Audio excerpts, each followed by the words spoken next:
जय हिंद दोस्तों। Story writing SSB interview का एक बहुत ही इंपॉर्टेंट पार्ट है। अगर आपने पिक्चर को ठीक से ऑब्जर्व किया और उस ऑब्जर्वेशन के बेसिस पर अगर आपने एक बहुत अच्छा वेल नेटेड रेलेवेंट स्टोरी लिखा, उस स्टोरी को आपने ठीक से इंट्रोड्यूस कराया, इंट्रोड्यूस कराने के बाद में फिर आपने उसमें प्रॉपर एक्शंस डाले और आउटकम अगर आपका पॉजिटिव निकला, तो आप ये मान लीजिए कि आपका चाहे पीपीडीटी हो या फिर टीएटी, आपका स्टोरी जरूर वहां पर एक अच्छा रोल प्ले करेगा और आप जो है रिकमेंड होकर के आएंगे। तो एक अच्छा स्टोरी कैसे लिखें, पिक्चर को क्या ऑब्जर्व करें, क्या क्या चीजें पिक्चर में हमें देखना है, वो सारी चीजें हम लोग डिस्कस करेंगे आज के इस वीडियो में। तो देखिए, इस पिक्चर को जब हम देख रहे हैं तो इस पिक्चर को देखने के बाद इस तरह का एक पिक्चर कॉमन है, आपने देखा होगा। यहाँ पर लिखा है नो वैकेंसी, नोटिस बोर्ड है, नोटिस बोर्ड पर लिखा है नो वैकेंसी। एडम ब्लॉक है और बंदा जो है बढ़िया अपनी ड्रेस वेल ड्रेस्ड है और बाहर खड़ा है। थोड़ा सा कुछ पर्टिकुलर मोमेंट के लिए उसको लगा कि यार ये अच्छा नहीं हुआ, ये नहीं होना चाहिए था। अब दोस्तों, इस पिक्चर को देखने के बाद में जब कई सारे स्टूडेंट्स अपनी स्टोरीज लिखते हैं तो वो लिखते हैं कि भाई उसको जो है जॉब नहीं मिली तो उसने फिर लोन लिया और एक अपनी नई कंपनी स्टार्ट कर दी, या फिर उसको जॉब नहीं मिली तो उसने लोन लिया और उसने दूसरे बच्चों को पढ़ाना शुरू कर दिया। कंप्यूटर साइंस का स्टूडेंट था, उसने कंप्यूटर का एक कंप्यूटर सेंटर खोल दिया। तो वो सब आपका इमेजिनेशन है, आप जो चाहो वो लिख सकते हो, बस आपने कोई काम जो किया है वो कैसे किया है दैट मैटर्स मोस्ट। तो अभी वैसे बहुत ज्यादा ऐसा होता नहीं है, बट अब चूंकि नो वैकेंसी लिखा है तो नो वैकेंसी को फेस करना बहुत जरूरी है। इस नो वैकेंसी को देख करके आपने क्या किया, how did you overcome this particular situation.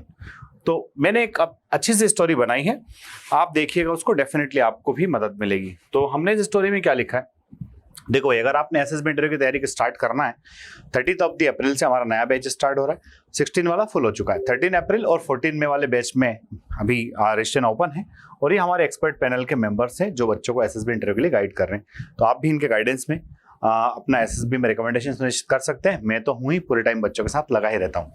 तो देखिए अपने स्टोरी में क्या लिखा है।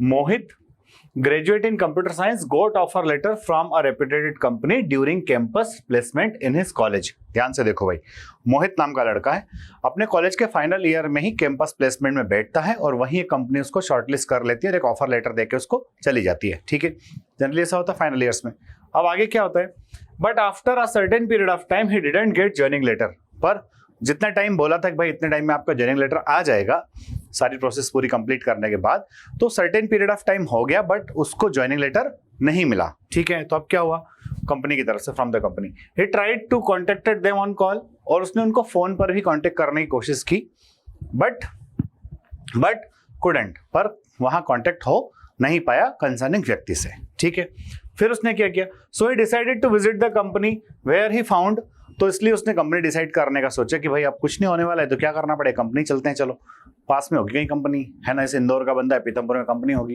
या फिर और भी कहीं हो सकती है, दिल्ली का है, गुड़गांव का, वहीं कहीं कंपनी होगी। चलो भाई जाके देख के आ जाते, मिल के आ जाते, क्या आखिरकार चल रहा है, ज्वाइनिंग कब होने वाली है कि नहीं होने वाली है। तो he decided to visit the company where he found that due to some internal issue company is not appointing new employees, के कुछ इंटरनल इश्यूज चल रहे हैं, इस वजह से कंपनी नए एम्प्लॉइज को नहीं रख रही है, उनको अपॉइंट अभी नहीं कर रही है।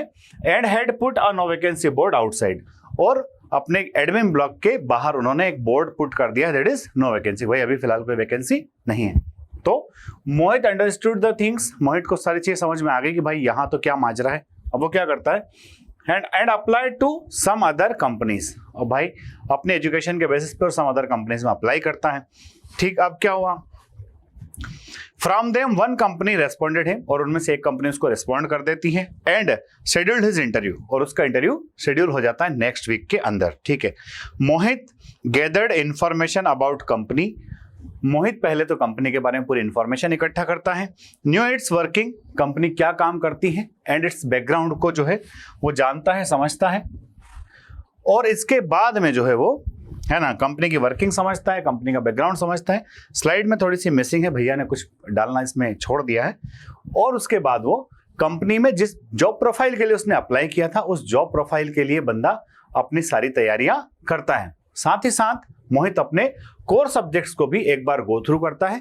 वो बंदा इंटरव्यू देने के लिए जाता है, क्योंकि कंपनी के बारे में उसको सब कुछ पता था, जिस जॉब प्रोफाइल के लिए अप्लाई कर रहा था उस जॉब प्रोफाइल के बारे में उसको सब कुछ पता था, और साथ ही साथ उसने अपने कोर सब्जेक्ट्स को फिर से रिवाइज अच्छे से कर लिया था, है ना। इस सब की वजह से उसका इंटरव्यू काफी अच्छा जाता है, और meanwhile he was shortlisted for the that particular job title and got the joining letter.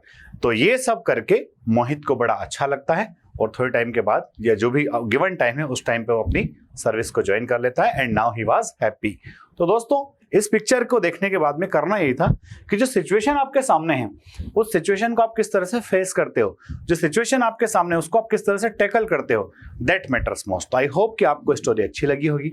अगर आपको मेरे वीडियोस पसंद आते हैं तो प्लीज कमेंट जरूर करिए, ये जरूर बताइए कि आप कहाँ से देख रहे हैं, किस एंट्री के लिए देख रहे हैं।